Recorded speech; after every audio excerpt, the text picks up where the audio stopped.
I think truth lies in the paradox. We always want the truth. We want someone to affirm for us, this is the secret. And many people, I'll say, you know, why, for instance, is Dark Shadows still so popular? And I think if you were able to say, well, the answer to that is, then it wouldn't be so popular. It's paradoxical that life and death,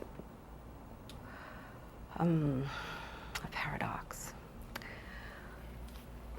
You know the poem by Oscar Wilde, The Ballad of Reading Gaol, where the verse goes in, for each man kills the thing he loves, by each let this be heard.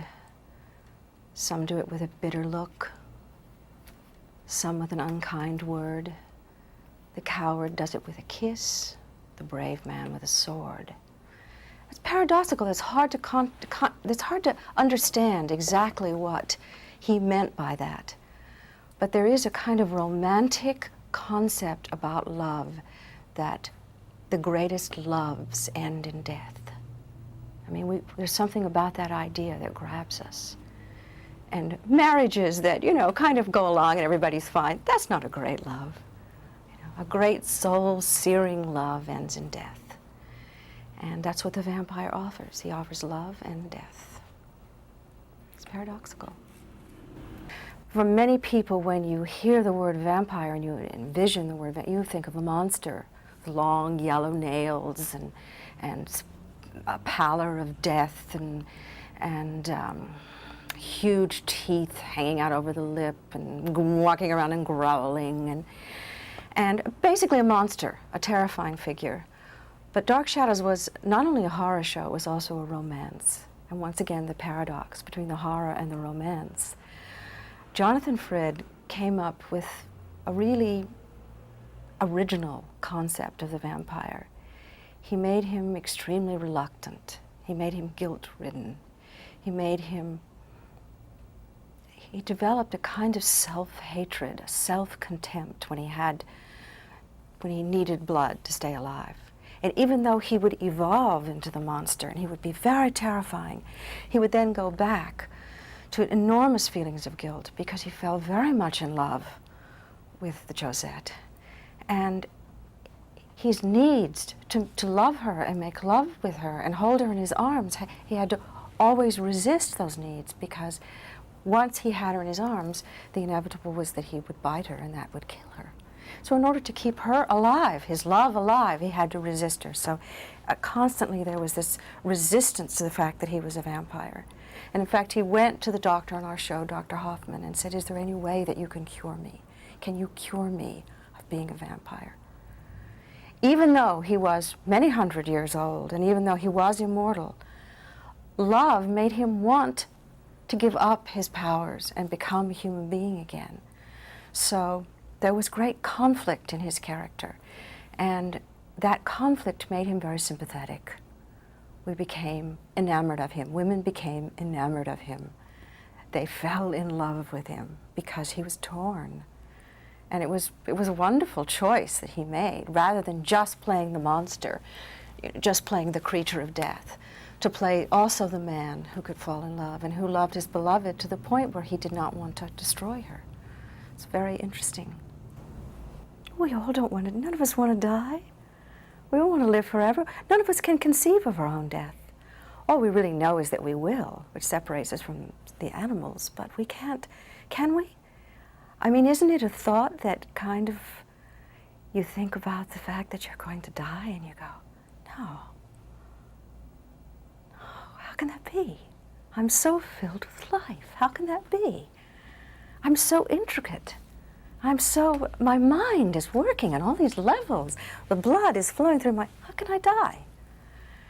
And I think that this gives birth to religion, belief in God, and perhaps rightly so, and also belief in life after death, and a yearning, a great hunger for it, at any cost.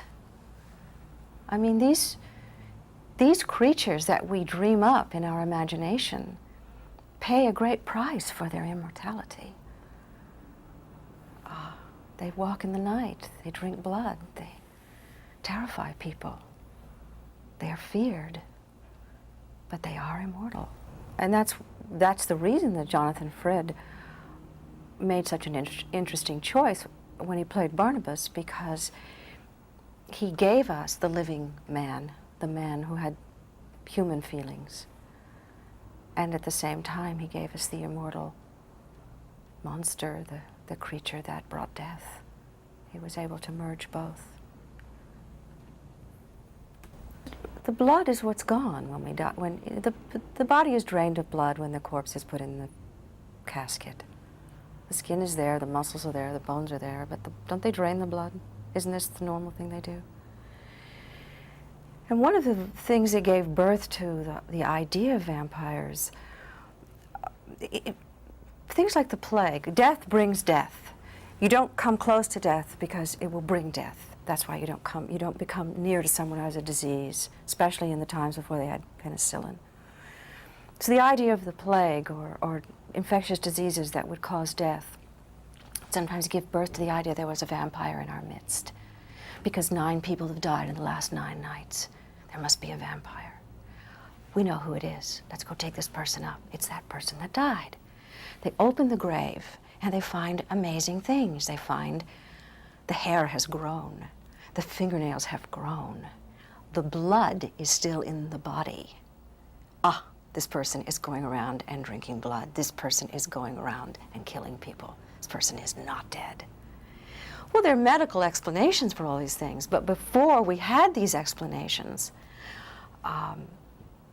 this was proof that this body in the grave was actually living at night and drinking blood.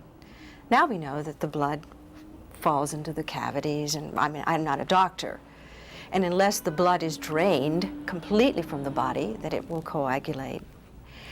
And I think that the sense that what the corpse needs the most to live again is blood. I mean, I'm sort of making this up, but doesn't that make sense to you? That's what he would go for. But it's not just the blood. It's the life force. And in some situations, the vampire would not suck the blood, but would take the youth and leave the victim old, or would take the spirit and leave the person empty of spirit. And there are many superstitions about spirit, and that the vampire does not have a spirit, because when he looks in the mirror, he doesn't have a reflection. So the idea is that when we look in the mirror, we see our spirit. And that's why mirrors are covered when people die, and the house is swept clean, and the windows are opened, so that the spirit can travel from the body safely and get out of there. And it can't hide in the corners where the dust is. And if the spirit is trapped in a mirror, if the spirit is trapped in a bowl of water, then it will rove unhappily, and it will seek to enter a living human being. And this was part of the vampire idea too, is the vampire came back and stole the spirit, or stole the life force, or stole youth from the victim. So it's all connected with blood. Of course the blood is a life force. Of course it is.